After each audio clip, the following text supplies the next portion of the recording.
Bonjour à tous et bienvenue pour une nouvelle vidéo. Aujourd'hui je vais vous présenter Rest in Peace, un jeu de Fabien Gridel, édité chez Blue Cocker. Donc c'est pour jouer à partir de 2 joueurs, enfin c'est pour jouer à 2 joueurs uniquement. C'est à partir de 8 ans et c'est à peu près 15 minutes, donc oui en effet ce qui est marqué là ça respecte bien la vérité. Donc voilà, donc nous avons une très jolie illustration, un peu glauque, faut quand même le dire. Mais vous allez voir que c'est quand même très sympa. Ça fait pas peur du tout, vous allez voir. Donc voilà, donc très jolie boîte, vraiment une belle édition. Je vais en parler après d'ailleurs. Donc comment ça se passe? Donc ça se joue à deux. Donc comme dans Shattered Totten ou Lost Cities par exemple, ou encore Anamikoji, vous allez essayer de remporter des majorités avec des cartes qui sont au milieu. Donc comment ça marche? Il faut soit remporter des manoirs, donc c'est les pions jaunes, soit remporter des manoirs. Donc il y a 6 manoirs, des châteaux, pardon. Donc il y a 6 manoirs et 4 châteaux. Soit on remporte la majorité des manoirs, soit on remporte la majorité des châteaux. Le premier à avoir cette majorité remporte immédiatement la partie. Ça va se jouer en 10 manches. Donc les 10 manches, elles sont représentées comme ça le long. Donc voilà, on fera une. Voilà, il y aura des cartes comme ça au nombre de 10. Donc je ne fais pas tout le plateau, ça ne sert à rien pour l'explication des règles. Et ensuite, à la 10e manche, qui est un petit peu particulière, on aura la possibilité, vous allez voir, de mettre des cartes sur la 10e manche. C'est surtout pour déterminer les égalités. Donc, le paquet de chaque joueur est complètement identique, à part les illustrations et les couleurs, qui sont différentes, bien sûr. Donc les illustrations, vous voyez, elles sont quand même vachement sympas. Et en fait, le jeu est basé assez simplement, de cette manière-là, c'est qu'en fait, vous allez avoir une seule carte 6, ensuite 2 cartes 5, 3 cartes 4, etc. Donc on va voir, quand l'autre va jouer, on saura à peu près ce qui va lui rester dans son paquet qui est mélangé en début de partie. Donc comment ça va se passer? On commence une partie. Donc déjà, on place les cartes qui s'appellent les cartes. Comment elles s'appellent déjà? C'est les cartes médium, les cartes médium. Donc les cartes médium, vous voyez, j'en ai quand même un bon paquet. J'en ai une trentaine. Donc les parties, elles sont toutes différentes puisqu'on va en jouer seulement 10. Et ensuite, on va jouer d'ailleurs seulement 9, puisque la dernière carte est toujours la même. Et ensuite, voilà, et on va les mettre au hasard. Donc autant vous dire qu'il y a de quoi faire. Alors pourquoi? Parce que là, j'ai pas encore expliqué à quoi servaient ces cartes. Donc, en début de partie, on va piocher 5 cartes. Une fois qu'on a les 5 cartes, on décide qui joue en premier. Et ensuite, on va démarrer chaque manche, première manche, deuxième manche, troisième manche, comme ça, d'affilée. C'est la petite différence avec Shattered Totten. On ne va pas placer des cartes sur toutes les bornes et tout. On va juste choisir la première carte. Donc, la première borne. Et on va essayer de remporter la majorité. Donc, c'est tout simple. C'est à moi de jouer. Je choisis le nombre de cartes que je veux poser. Admettons, par exemple, que je veux démarrer avec une seule carte. Si mon adversaire, lui, désire me contrer et essayer d'avoir plus que moi, donc on regarde tout simplement la valeur, il devra mettre des valeurs supérieures avec n'importe quel nombre de cartes. Donc admettons qu'ils mettent une carte 2, puis après une carte 4, par exemple. Voilà, là il me bat. Donc moi j'ai la possibilité derrière de rejouer ou de laisser. Admettons que je rejoue et que je joue mon 6.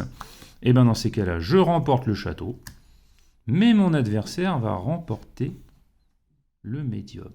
Et le médium, c'est quoi? Le médium, ça va tout simplement donner un pouvoir au perdant. Donc le perdant remporte un pouvoir qu'il pourra utiliser soit immédiatement, soit par la suite, en fonction de la carte. Chaque carte est différente.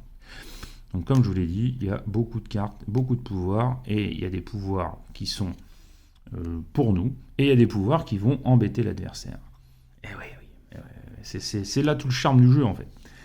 Donc il va falloir, c'est pour ça que le jeu déjà il est très différent des deux autres, puisqu'il se joue pas vraiment pareil. Ok, c'est un système de majorité, ok, il va falloir mettre des valeurs à remporter aussi en fonction du nombre de cartes, mais il va falloir donc gérer son deck, puisqu'on a tous le même deck, et voilà, dès qu'on a joué son 6, il n'y en a plus d'autres, il n'y a qu'un seul 6 dans le jeu, donc il va falloir gérer son deck, il va falloir essayer de remporter les majorités en faisant bien attention aux deux types de majorités qui existent dans le jeu. Si jamais il y en a un qui prend l'ascendant, la partie s'arrête immédiatement. Donc peu importe le nombre de manches que l'on a joué, c'est immédiatement la partie s'arrête. Donc on ne peut pas se refaire, donc il va bien falloir faire attention. Et il va falloir prendre en compte les pouvoirs qui sont présents, parce que des fois il est plus intéressant finalement de perdre et de remporter le pouvoir, parce que par rapport à notre jeu, par rapport à ce qu'on a vu pendant la partie, il est peut-être plus intéressant de gagner le pouvoir. Donc il va falloir jouer avec ça, et cette gestion-là est vraiment excellente. Et le jeu il a une rejouabilité qui est franchement phénoménale. Je ne vois pas comment on peut faire la même partie, puisqu'en plus toutes les cartes sont mises dans le désordre, donc chaque partie est différente. En plus, nous avons un jeu d'une qualité excellente. Voilà, on a de la belle carte, regardez, voilà. On voit, c'est de la carte comme ça, là, un petit peu plastifiée, là, c'est vraiment de la superbe carte. Alors ça, avant de les abîmer, il faut vraiment le vouloir, à moins de les tordre, mais bon, on ne peut pas faire attention. C'est un jeu que vous allez garder, vous n'avez même pas besoin de le protéger. Ensuite, nous avons affaire aussi à une jolie édition de boîte, avec un rangement qui est plutôt sympa. Bon, ça, je ne sais pas si ça va durer longtemps, mais en tout cas, on peut la fermer, on peut la ranger, voilà, avec 2 emplacements pour les cartes et pour les pions. Voilà. La règle est très bien faite. Voilà, comme en même temps, vous avez vu, le jeu est simple. Et à la fin, vous avez toutes les explications de chaque carte qui sont présentes. Franchement, je ne m'attendais pas à ça. Quand je l'ai vu au début sur le festival, bon, je n'avais pas trop envie d'y jouer. Et puis en fait, j'ai croisé un pote ludiste qui était présent. Il m'a dit, ah, joue à Rest in Peace, tu vas voir, c'est bien. Je te conseille vraiment d'y jouer. Donc j'y ai joué avec ma femme et franchement, on s'est éclaté, on l'a pris direct.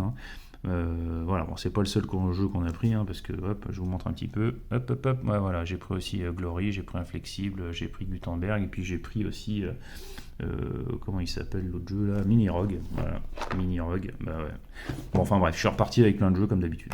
Donc, je conseille ce jeu, voilà, parce que déjà j'en fais une vidéo, parce que bon, évidemment, je fais pas souvent, je crois pas avoir fait de vidéo avec des jeux que j'ai pas aimé, mais bon voilà. En tout cas, sachez que j'espère que peut-être que ce jeu va devenir un classique, qui sait. Voilà, très belle édition. Les illus en plus, franchement, elles sont sympas, voilà, avec les petits chiens. Alors l'autre famille c'est un chat. Voilà, et en plus le pitch est rigolo. Là, c'est 2 familles qui se tapent sur la tronche et ils s'aiment tellement pas que ils se battent même pendant la mort. Donc en plus, même le pitch, il est sympa. Voilà, très bon jeu. Donc, je vous dis à bientôt pour une nouvelle vidéo et j'espère que cette petite vidéo vous permettra de prendre du plaisir. Et merci de m'avoir regardé surtout. À très bientôt. Au revoir.